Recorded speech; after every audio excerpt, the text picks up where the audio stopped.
When I was 8 or so years old in a primary school, my class was set a composition, the title of which was something along the lines of, "What will I do when I'm grown up?" Now, I hear unkind whispers of, "We're still waiting to find out." But I do remember the gist of what I wrote in 1956, which was one day that I would have my own museum containing, among other things, a spinning wheel and a penny farthing bicycle. I think I was, at the time, fascinated by rotating objects operated by pedals and treadles. Well, life has a way of overruling those early fancies, as I'm sure you all know. But years later, you will often find that life serves those fancies up in a somewhat altered guise, so that although I didn't get my museum, we got our Heritage Centre in 1999. And perhaps, looking back on it all now, that was what I really wanted. Though the term Heritage Centre hadn't been invented when I was a youngster.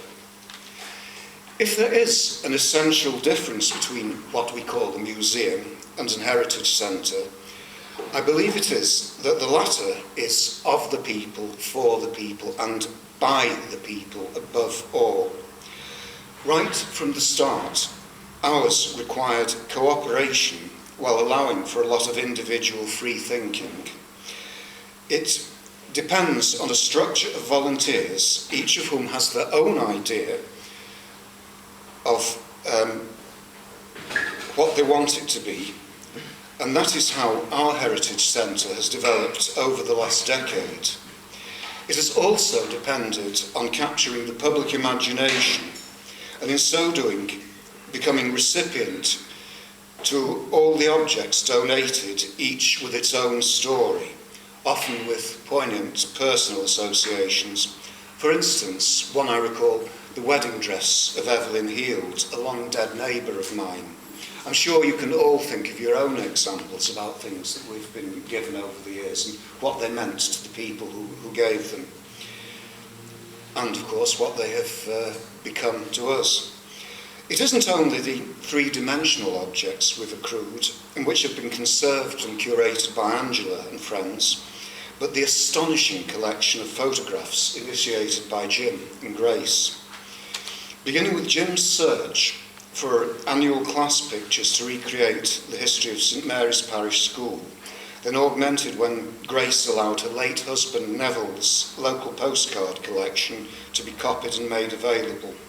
From there sprang many further additions as people came to look, to acquire copies, and to entrust their own treasures to us.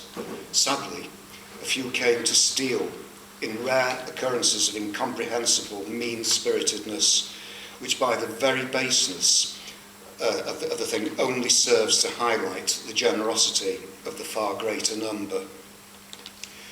Encouraged by a sense of friendly rivalry, volunteers have made wonderful display and interpretive devices, pictures, models and maps, revealing skills which often surprised others and sometimes themselves. Then there are the publications. Who would have believed 10 years ago that so many of our names would be printed on the front covers of such an array of histories, memoirs and guides? In short, the Heritage Centre has nurtured a democracy of talent, with its attendant opportunity over the last decade for a great bunch of dedicated, loyal and creative people to find some kind of personal fulfilment in serving our Stockport. So here's to the next decade and the one after that. Thank you.